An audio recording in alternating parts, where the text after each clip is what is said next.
오늘 영상에서는 시장이 왜 반등 구간이 다 와가고 있는지에 대해서 설명해 드리겠습니다.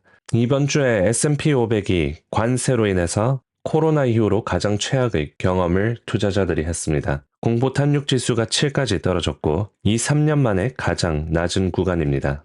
그러면서 금 가격도 신고가를 찍었죠. 그런데 금마저 떨어졌습니다. 유가도 하루 만에 6% 떨어지면서 폭락했죠. 경제 활동이 줄어들 거란 우려감, 거기다가 이제 금까지 떨어지면 모든 자산들이 떨어지는, 일반적으로 경기 침체를 반영할 때 이런 움직임이 보이죠.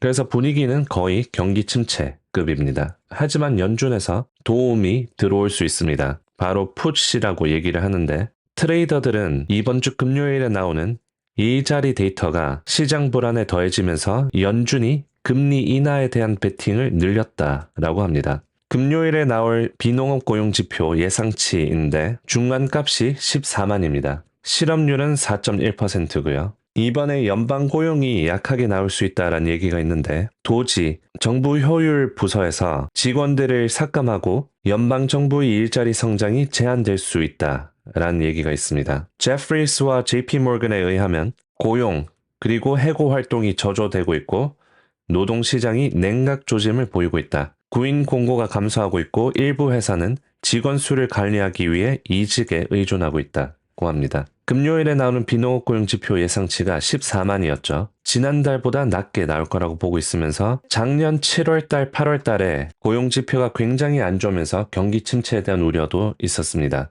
그때는 10만 아래로 내려왔었는데 아직 그 정도는 아니지만 앞으로 계속해서 고용시장의 둔화 그리고 도지에서 연방정부 직원들을 감축시키면서 일어나는 고용 감축에 대한 우려가 있습니다. 오늘 제퍼슨 연준 이사도 도지 관련해서 연방정부 직원 삭감에 대해 면밀히 모니터링하고 있다 라고 발언하기도 했습니다. 그래서 10년물 금리를 보면 4% 아래로 떨어졌습니다. 4월부터 급격히 하락하는 게 눈에 띄는데 상호 관세가 나오고 이렇게 확 떨어졌죠.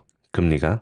연준이 금리 인하를 해줄 거란 기대감이 증가하고 있습니다. 그리고 언론에서 많이 다루고 있지 않는 트럼프의 풋에 관해서도 가능성이 있어 보입니다. 피터 나바로 국가무역위원회 위원장이 나와서 바이든 때는 S&P가 올랐는 이유가 단 7개의 주식 때문이다. 나머지 80%는 다 하락했다. 국가 비상사태이고 협상은 없다라고 관세에 관해서 발언을 했습니다. 그래서 트럼프의 측근인 피터 나바로는 국가 비상사태라서 협상은 없다라고 일관적으로 얘기하고 있지만 트럼프는 다르게 얘기하고 있습니다. 백악관 유튜브 채널을 가보면 트럼프 대통령이 기자들과 회동한 거에 관해서 영상을 올렸습니다. 내용을 보시면 기자가 이렇게 질문합니다. 국가들이 당신에게 전화를 걸면 당신은 어떤 나라들과 어떤 거래를 할 것인가요? 그러더니 트럼프는 이렇게 얘기합니다. 누군가가 우리에게 좋은 것을 주는 한 놀라운 것을 줄 것이라고 얘기했는지에 따라 달려있다. 그래서 얼마나 좋은 걸 제시하는지에 따라 달려있다. 라고 얘기합니다. 피터 나바로 트럼프의 측근은 분명히 비상사태이고 협상이 없을 거다라고 얘기를 했죠. 하지만 트럼프는 협상에 열려있다고 합니다. 내용을 계속 보시죠. 트럼프가 이렇게 얘기합니다.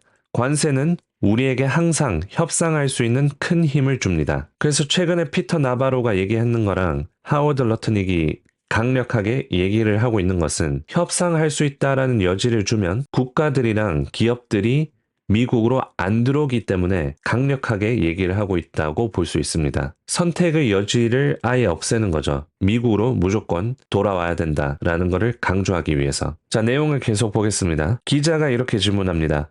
환자가 지금 건강하다고 말씀하셨는데 수술 관련해서 이제 최고조에 다다랐다라고 보고 계신가요? 라고 질문하니까 트럼프가 이렇게 대답합니다. 수술은 끝났고 우리는 그것이 이제 자리 잡도록 놔두고 있다. 그래서 여기서 수술이 끝났다라고 얘기를 한 게 좀 눈에 띕니다. 수술이 진행 중이라고 얘기할 수 있을 텐데 끝났다라고 발언을 한 거죠. 그리고 본인 트루스 소셜 에도 게시문을 올렸습니다. 진행이 잘 되고 있다. 시장은 크게 상승할 것이다. 라는 게시물로 이번에 트럼프 대통령이 백악관에서 퇴근할 때 한 회동입니다. 내용을 한번 보시죠. 기자가 이렇게 질문합니다. 시장이 올해 최악의 날을 훨씬 뛰어넘어서 주가가 많이 빠졌는데 그거에 대해서 어떻게 생각하냐라고 질문하니까 트럼프가 이렇게 대답합니다. 내 생각에는 아주 잘 진행되고 있는 것 같습니다. 환자가 수술을 받을 때와 같습니다. 수술을 받았고 그것은 큰 일이었습니다. 제가 정확히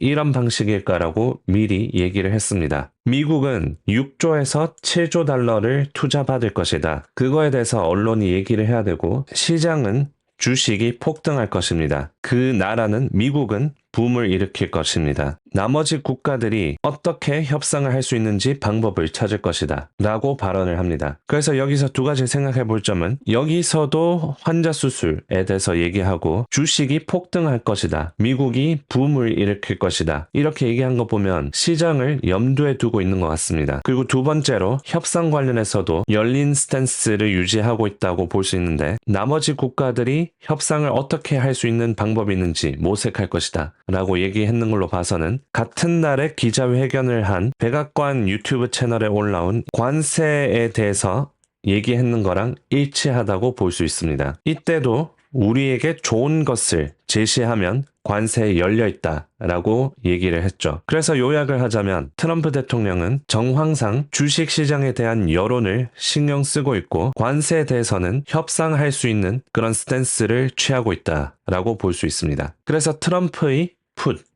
트럼프가 시장을 도와줄 수 있는 가능성도 열려 있고요. 시장도 10년물 채권 금리가 4% 밑으로 떨어지면서 연준이 금리 인하에 더 베팅을 하고 있고 오늘 경기 침체에 대한 우려가 생겼습니다. 금 가격이 떨어지고 원유 가격이 크게 떨어지고 시장 심리는 매우 안 좋습니다. 코로나 이후로 가장 최악의 하락을 투자자들이 경험했고요. 그래서 종합적으로 연준이 시장을 도와줄 수 있고 트럼프가 시장을 더 이상 안 떨어지게 하면서 이제 앞으로 주가가 바닥을 찍고 상승을 할 수 있는 가능성에 대해서 살펴보았습니다. 물론 앞으로 실질 경제가 계속 나올 거고 경제 상황이 계속 서서히 안 좋아지는 것은 사실입니다. 하지만 단기적으로는 주가가 크게 떨어졌고 반등이 있고 난 뒤 단기적 반등은 기대해 볼 수 있지 않을까 생각이 듭니다. 자, 오늘의 시황 분석은 여기까지입니다. 곧 있으면 비농업 고용 지표 그리고 실업률 지표가 나오는데 어떻게 나온지 같이 실시간 방송에서 뵙겠습니다.